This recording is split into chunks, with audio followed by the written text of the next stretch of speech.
Welcome to One Chemistry. This is 365 Chemistry series. Daily one question for you. Here you have linear chain compound which is amino acid and methylamine groups are anti to each other. We are using sodium nitrate and HBr. You have to guess what will be the final product.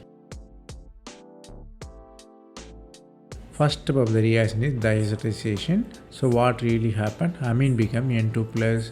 N2 is a very good leaving group. So what really happened? So acid can assist the nitrogen leaving. You have trimember ring formation. So it's a neighboring group assistance. Then bromine attack. You have the bromine at above the plane.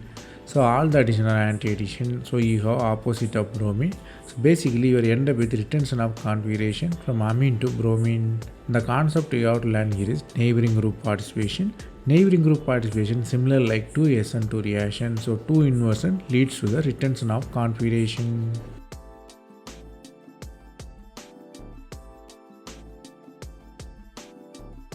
That's all from this video. Thanks for watching. If you have any suggestion, comment below.